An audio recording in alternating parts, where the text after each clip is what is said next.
All right, buckle up, because we're diving headfirst into the world of solar power. I know you're knee-deep in research right now. Yeah. Trying to figure out if those shiny solar panels are your ticket to energy freedom. Absolutely. It's a big decision. It is a big decision. It is. And that's why we're here. We're going on this deep dive together to cut through the noise. That's right.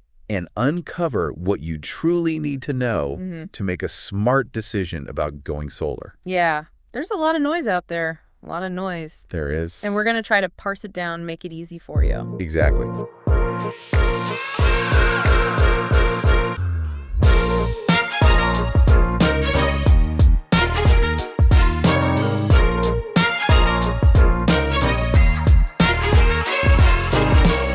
So let's start with, I think, the biggest question that you have. Okay. How much solar can you actually fit on your roof? Right. Is it going to be enough to power your house? I know you've been crunching the numbers, looking at different panel configurations. It's very tempting. You know, people want to do the minimum. Right. You know, cover the basics, keep the costs down. Yeah. But here's the thing. With solar, bigger is often better. That's true. Why is that? Why go big if your needs right now, today, are relatively modest?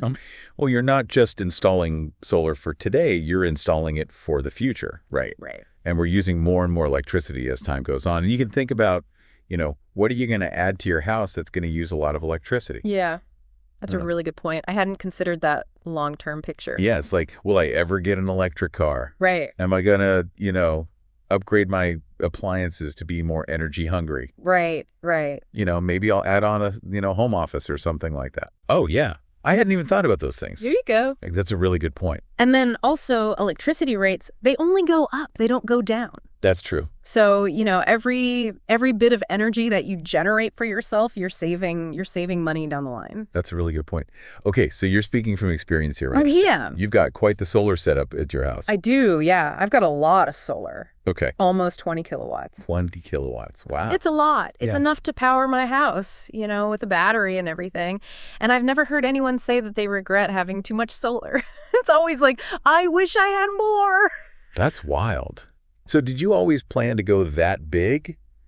Or was that something that you realized down the line, like, oh, I need to up this? No, it's kind of funny. I actually, like, went smaller initially, and then I was like, you know. And then I started thinking about it. I was like, what if I do get an electric car? Right. What if I do add on to the house? Yeah. You know? And what if I do upgrade my appliances? Right, right. Future-proofing. Exactly. Exactly. Future-proofing. And I realized that doing it later would be more expensive and more disruptive. Of course. So it was better to just, like, overbuild it in the beginning.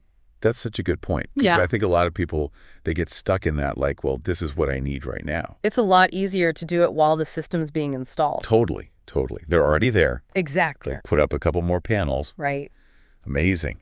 Okay, so let's talk about, you know, because you've been doing your research. You know, you've been looking at these different parts of a solar system. Right. The panels, the inverters, Right. all the components. All that stuff. How does this actually all work? Right. Right. Because my head is spinning a little bit, if I'm being honest. Okay. Well, don't worry. We're going to break it down for you. Okay, good. It's really not that complicated once we get into it. Think of it like a band. Okay. You know, everybody's got their own instrument. You know, they're all working together. Okay, I like this. You know, and it makes beautiful music together. Right. So, you know, we've got solar panels, and those are your rock stars, right? Okay. They're soaking up the sunlight, converting it to energy. Okay. But that energy is in the form of what we call direct current, or DC electricity. And the appliances in your house, they run on alternating current, Right. AC electricity. So there's a disconnect. So there's a language barrier. Yeah, it's like a language barrier. How do we get these two to talk to each other? Exactly. And that's where the inverter comes in. That's the unsung hero of the solar system. It translates. Good. It makes sure they're all speaking the same language. Got it. So the inverter is very important. So it's like a universal translator. It is. It's a universal translator. Okay. All right. Yeah. So the inverter is like the bridge then. It is. Between the solar panels and our homes. Exactly. But I'm seeing in my research that there are different types of inverters. Yeah. With pros and cons to each. Right. It's like choosing between, you know, a solo artist or a duet or a full band. Yeah. That's a good analogy. Yeah. Yeah. So let's start with the most basic, I guess, or the most common, which is a string inverter. Right. And that's kind of like your, solid rhythm section of your band. Okay. They're generally the most affordable and they get the job done. They're very reliable. So they're straightforward. Yeah, they're straightforward. When would you opt for something, a little bit more orchestrated? Right. So if you are thinking about getting a battery, which is very tempting these days. It is tempting. You would want to get what's called a hybrid inverter. Okay. And a hybrid inverter is designed to work with both. Got it. So it can handle the solar panels and it can handle the battery. Okay. So that's a way to sort of future-proof your system. Future-proof. That's a good way to put it. Yeah, future-proof. Like if you buy a music studio, Yeah. you want to be able to use both, live instruments and electronic sounds. Exactly. That's a great analogy. Now, I will say there is a catch with hybrid inverters. Okay. What's the catch? The catch is that they sometimes will lock you into a certain type of battery. Right. That only works with that inverter. Okay. And the problem with that is that battery technology is changing so rapidly. Right. That if you wait a few years to get a battery, you might find that the batteries that work with that inverter are either out of production or, they're not the latest and greatest anymore. Right. Yeah, you're kind of stuck. Yeah. So you're kind of gambling there a little bit. You are gambling. You're paying a premium for that flexibility of having the hybrid inverter when you may not even need it if you're not going to get a battery right away. And then you're locked in potentially to a technology that's not, what it was, 3 years ago. That's right. So that's something to think about. Now, if you want to get really fancy, you can get what's called a microinverter. Microinverter. And a microinverter, you can think of it like you've got a dedicated sound engineer for each instrument in your band. Okay. So each panel gets its own little inverter. Oh, wow. That goes right behind the panel. Okay. And what that means is that if one panel, let's say there's a tree, and it's shading one panel. Right. The other panels can still produce at their full potential. Oh, that's good. Because they're all operating independently. So it's like having backup singers, just in case one person forgets the words to the song. Exactly. So there's no single point of failure. Right. And this also gives you what we call panel level monitoring. Oh. So you can see how each individual panel is performing. Oh, wow. That's getting very granular. I like it. It is. It is very granular, yeah. That would be very helpful information. I'm guessing, though, that that's the spendy option. It is the spendy option. Microinverters are the most expensive type of inverter. Okay. You're paying for all those extra little inverters. Right. Of course, you get all those individual performances. Exactly. You're paying for the whole orchestra at that point. That's right. Okay. So inverters, it sounds like you just kind of have to figure out what your budget is. What your budget is, Yeah. and how much flexibility you need. Yeah, much flexibility. Okay. So we talked about the inverters. Yeah. Let's talk about the actual panels themselves. Right. Because I will admit, I went down a little bit of a rabbit hole. Yeah. Looking at the different brands. Right. Like monocrystalline, polycrystalline, what's the efficiency rating? Yeah. It was a lot. There's a lot of jargon. There is a lot of jargon. I felt very overwhelmed. Yeah, it can be overwhelming. Panel selection used to be a really big deal. Okay. But because of advancements in manufacturing, especially in China, Okay. Solar panels have become kind of a commodity now. Oh, interesting. Yeah. So most reputable brands, you're going to see very similar performance. Mm-hmm. The gap between, a budget panel and a premium panel has really shrunk. So the playing field has been leveled, kind of. It's been leveled, yeah. And almost all of them come with 25-year warranties now. Oh, wow. Okay, well, that's good to know because I was starting to get really overwhelmed.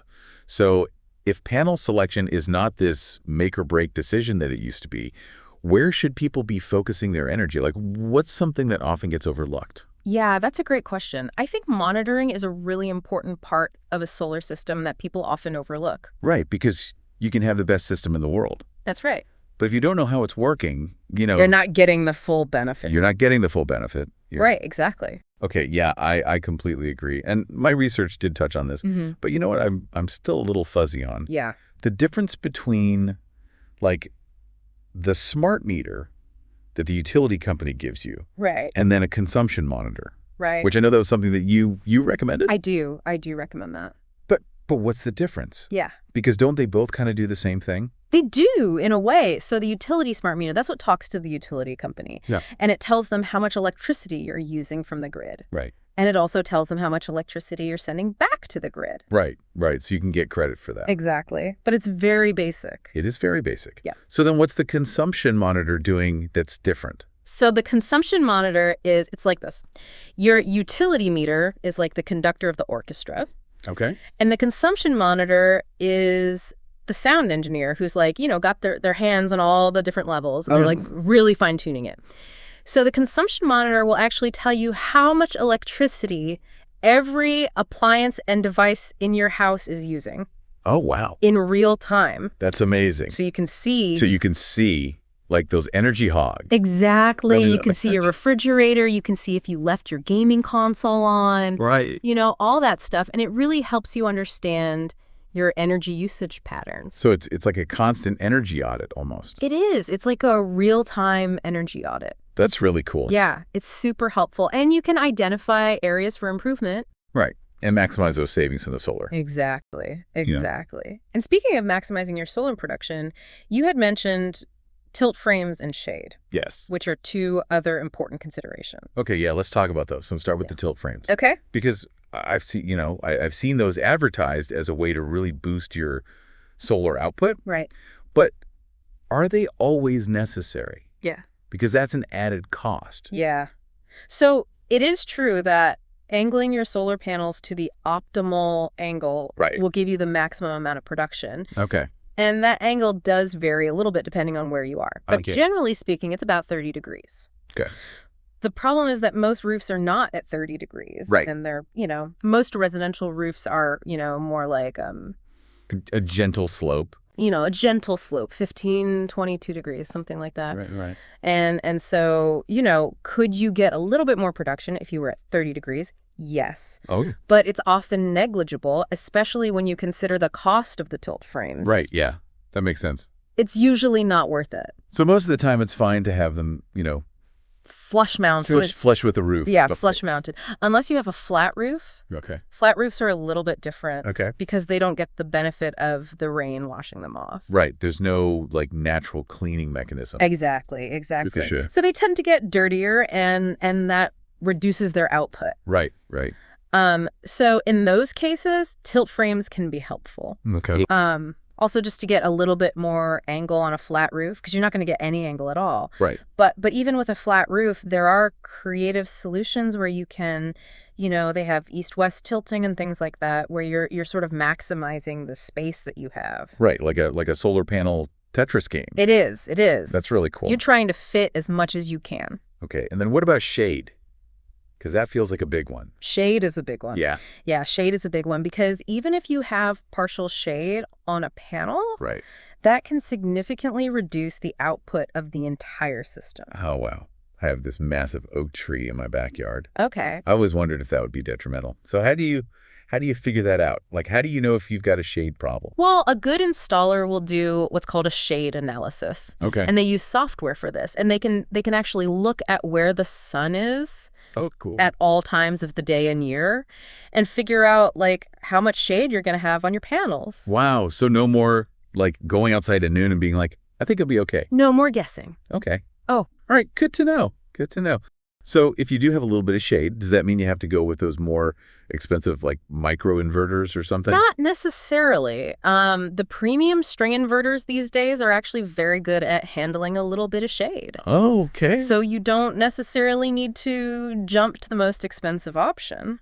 Good to know. Okay, so we've covered components. We've busted some myths about tilt frames. Right. We've talked about shade. Right. Let's talk about the elephant in the room. Okay. Those deals. Those solar deals that you see advertised. Right. That seem too good to be true. Too good to be true is usually a red flag. Really low prices. Right. And a lot of times they use terms they're always tier 1 panels. Tier 1 panels. Right. And no one knows what tier 1 even means. Wow. You know what that means. It's meaningless. It's a meaningless term. Okay. Well, that's good to know. Yeah. So So what are they hiding with these low prices? Right. What are they hiding? Right, they're cutting corners somewhere, Right, right? right. So they might be, they might be using cheaper components. Right. They might be, not doing as good of a job on the installation. They might be, giving you a really short warranty. There's a lot of things they could be doing. Right. And the thing is, this is a big investment, and you want it to last. Yes, absolutely. You want to make sure it's done right. So it's more than just the price. Yes. It's the value. Yes. It's the peace of mind. Exactly. Knowing that, okay, I've got a good company, they've installed it correctly, Exactly. it's going to last. Do your research. Yes. Read online reviews, get referrals from people. Talk to your neighbors. Talk to your neighbors. Exactly. Yay. And don't be afraid to ask a lot of questions. Ask a lot of questions. Don't just jump at the first, Exactly. shiny thing that you see. Right? Because it might not be gold. Exactly. Well, I think this has been an amazing deep dive. I feel like we've learned a lot about solar. Me too. We've demystified some things. Absolutely. Hopefully, this will help you make, more informed I decision hope so too. about whether solar's right for you. And if it is, how to do it right. How to do it right. Exactly. And as you're making these decisions, think about what your long-term energy goals are. That's right. Because, it's more than just saving money. It is. You're making a positive impact That's right. on the planet. So that's something to consider as well. Well, that's going to wrap it up for this deep dive on solar power. Thanks for having me. Thank you so much for all of your incredible insights. And thank you all for listening. We hope you learned something today. We'll see you next time.